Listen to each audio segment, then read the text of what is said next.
In amongst all of this, I'm going to tell you a little story about a St. Christopher medal that as I was leaving SeaTac Airport to report, I had said goodbye to my entire family, and as I'm done with the tears, done with the hugs, done with the goodbyes, I'm halfway down the gateway, and I could hear my mother running behind me screaming, "Stephen, stop right this minute."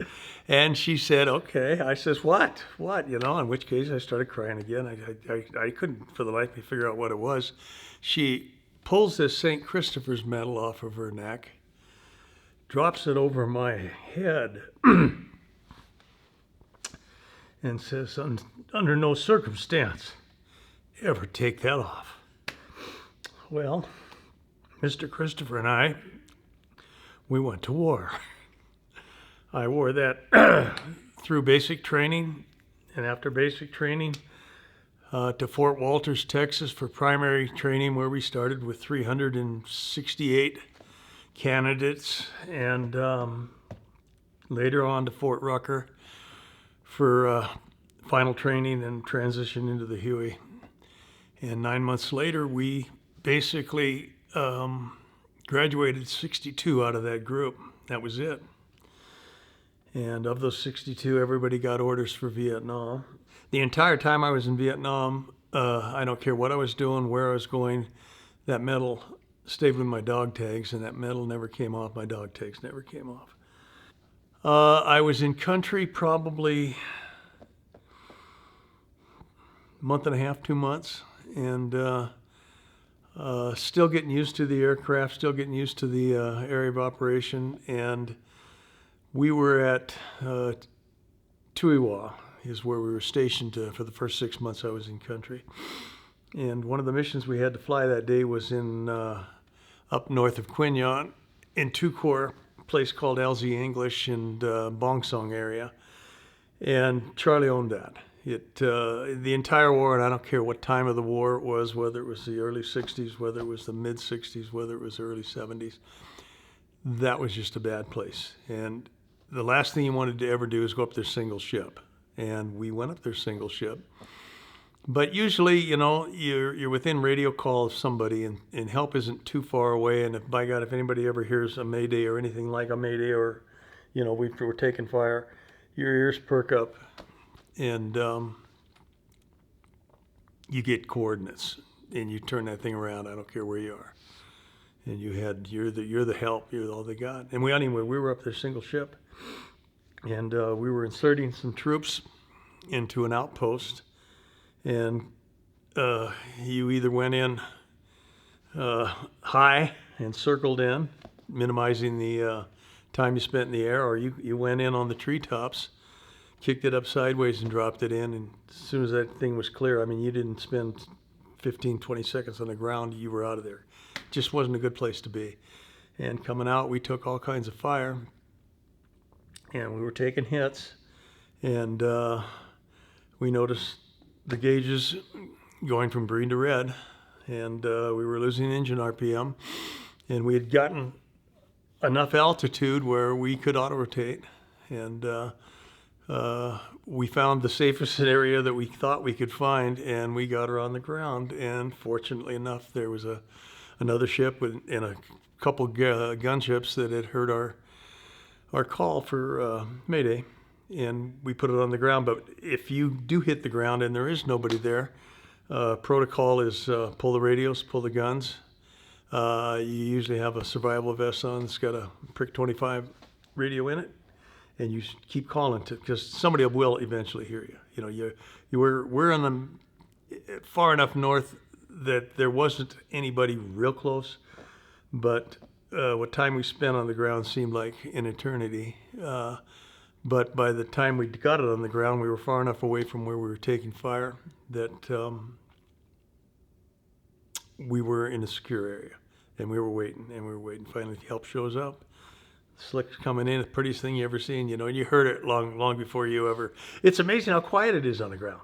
And we found out that basically we'd taken rounds in the diffuser section of the engine, which is the first part of a turbine, and it chipped a few of the vanes off, sucked back into the next section, sucked back to the next section. He just gutted the engine. No power. There you go. So we were fortunate enough to be picked up. The ship later was, the area was secured. They sent a Chinook out, and Chinook picked the ship up. We were able to fly it back to Tuiwa and replace the engine. And within probably a week, 10 days, that thing was in the air again. Yep, there you go. When I got transferred from Tuiwa, they closed the base down. Towards the end of the war with the Paris peace talks and everything else, they were trying to move as many troops out of Nam as they possibly could. The American ground troops, by the time I came home, were no longer there. We were servicing either and supporting either the Vietnamese army or the Korean army. The Korean had quite a few people over there. And they were phenomenal, I'll tell you what. You never, ever took fire if you had the Koreans with you. I mean, I'm not kidding you. Charlie found out, or the North Vietnamese found out that we were bringing Koreans in. They just left. I mean, seriously, those guys, they knew how to fight, and they fought probably better than anybody I've ever seen over there. So, at any rate, I was, by this time, I had probably 6 months of service, maybe 7 months of service in. And it happened to be my birthday, as a matter of fact, Groundhog's Day, 1972. And I was selected as what they called an air mission commander. And I have no idea why it was me, other than the fact that probably every other senior pilot just didn't want the mission, and they had the opportunity to say no. So I ended up with it, and I was dumb enough to say, why not? I didn't know what I was getting myself into, to be perfectly honest with you. You know, but at any rate, the purpose of this was to coordinate and with an American observer, a Korean backseater, both of those, in the command and control ship, which is what I was flying. And then we had 3 flights of 8 ships each, so 24 ships, 3 sets of guns.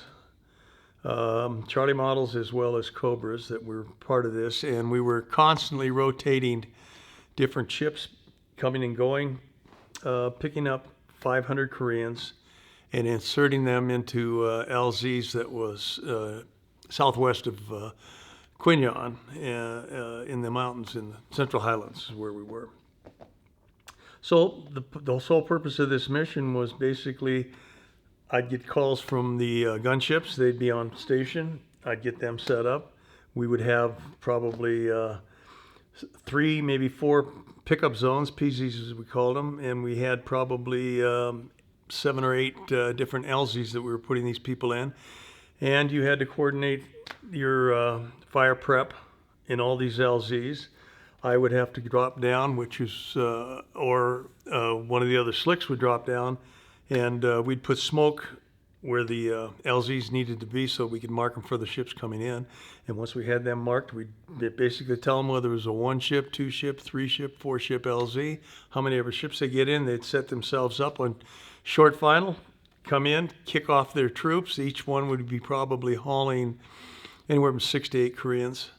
And they'd set up a perimeter, and the next ships would come in behind them. And we basically did this most of the day till we got all 500 of them on the ground. And once they were on the ground, if they came into any contact, we were there to coordinate resupply, water, food, ammo. If anybody got shot, we went and picked them up. If there was nobody else to pick them up, and if the person was in serious enough condition, I went in. Not supposed to do that, but if we get a call that we've got somebody that's in dire straits, we need to get him out, we need to get him out. And I had every ship that we had. I'd either released 2 of the flights, and the third one was going back to get refuel. I didn't have anybody else out there. So basically we dropped down, and we picked up 3 wounded, I believe it was. And from there, it's either the nearest medical MASH unit, or if it's serious enough the MASH units can't handle it, head injuries, something like this, you fly to the hospital, nearest hospital, and Koreans had excellent medical facilities over there in their units, and we were, probably not more than 30 minutes from where we were inserting them to where they were actually bringing them back. Try as we may, we didn't get them all back, and that's to this day, that bothers me. I mean, I can still see people between my console, and I watched a kid die. He no older than I was, and I had that thing bent over, and we were supposed to be 100 knots max on this, what we were supposed to be doing, and I know damn well I was doing 110, 115, and I didn't make it. He glazed over on me, and I'm sitting there trying to tell him, I'm trying, Bill, I'm trying. And 50 years later, it still bothers me. I'll see him someday. And when I came home, there's a bit of a story there as well. Pickle and I, we got D-Rose papers together. We were flying together in the Phuket Mountains. We had a team of Cobras up there, and we were diving into these mountains because there was some enemy activity they were trying to find, and we were actually trying to draw fire. When we drew fire, we dropped smoke, and as soon as we dropped the smoke and it started to come up, the Cobras would roll in afterwards and fire off minigun, chunkers, rockets, whatever they figured what they needed to do. Anyway, while we're on that trip, and this was March 30th, 1972, get a call over the radio because he wasn't even supposed to be flying with me that day. He was my co-pilot. My original co-pilot got sick that day, and I needed a butt in the seat, and I knew he wasn't doing anything, so I threw him in there. And they didn't necessarily want two ACs flying together because they were short on ACs, and that was something that was not supposed to happen. I didn't necessarily report to anybody that I had somebody else in the seat until they finally tried to tell me, hey, they called me Bulldog 2-1. They says, 2-1, he says, where's 2-4? Because they knew him and I were joined at the hip, and wherever he went, I went, and wherever I went, he went. And I says, who wants to know? He says, operations wants to know. He says, your guys' D-Rose papers, which were our papers that merely said it's time to go home, have come in, and which was a little bit early for us. We weren't expecting that. And I says, who's D-Rose papers? He says, I got D-Rose papers for 2-1 and 2-4 right here. And you've never seen a helicopter climb so fast in your life. I told the Cobras, I says, mission's over. I says, we're going home. And that was the last time I flew in Vietnam. Set it down. We went to, next morning we were on a helicopter down to Tan Son Nhut, processed out. And in Tan Son Nhut, when they have the Freedom Bird, which this particular case was a Continental Airlines, it came in, and they line you up in the way of rank.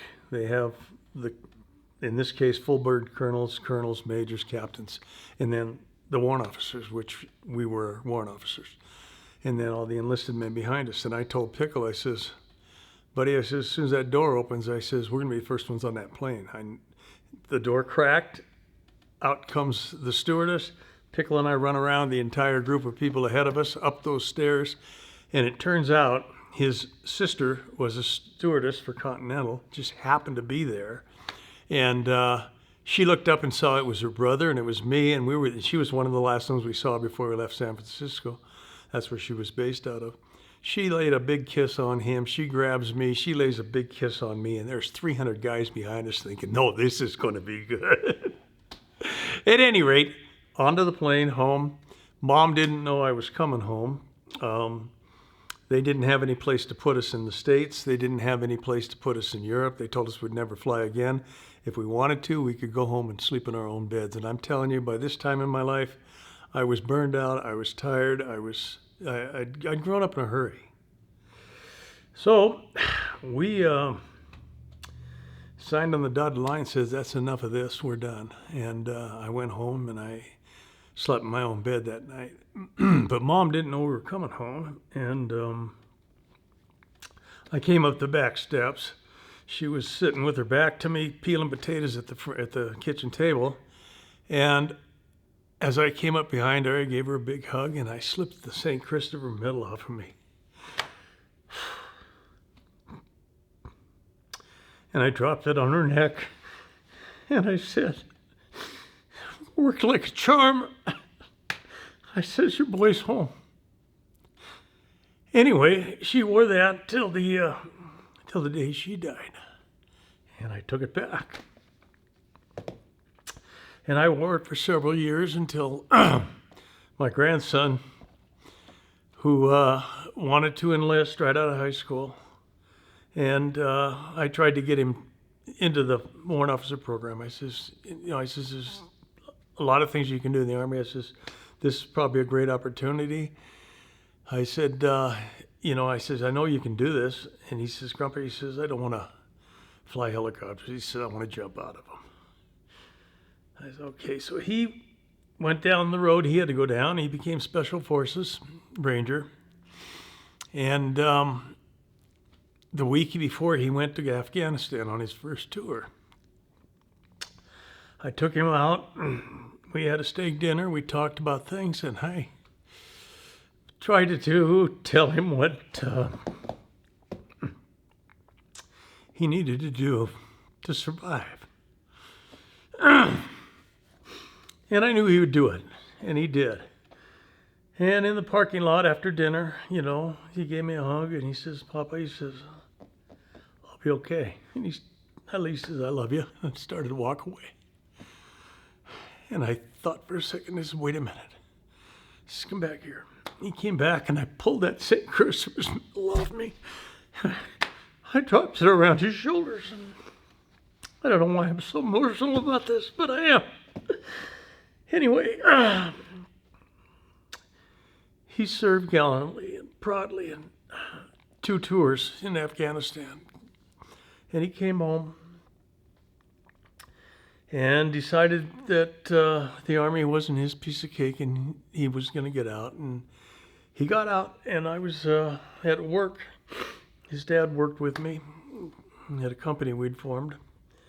Anyway, he stopped by to see his dad, and I happened to be there, and he came up behind me, slipped that medal off, and dropped it around my neck. And he says, "Grandpa," he says, "worked like a charm." Exact same thing that I told my mom, and I never told him that. Just sort of a strange deal. And my 4th son, if I ever had a 4th son, I kind of adopted this kid, and now he's a captain. He just became a captain.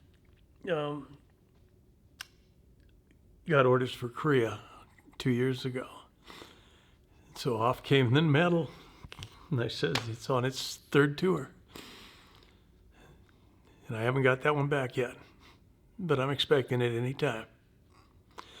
And that's kind of the end of that story. But flying in Vietnam was probably one of the most exciting things I've ever done. Most terrifying things that I've ever done. I never considered myself a hero. And I don't know who said that, but I served with heroes. A lot of them. And never refused a mission. No matter how intense, if somebody called, we always went.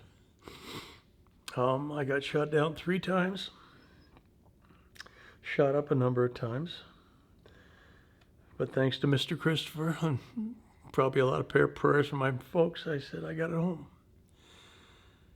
And unfortunately, the only thing unfortunate about the whole thing is that when I came home, it was near the end of the war, although I tell all the veterans that served in the mid to late 60s that in 1971 and 1972, I said, you didn't get it all done. I says, they were still shooting at us. And that's a true story.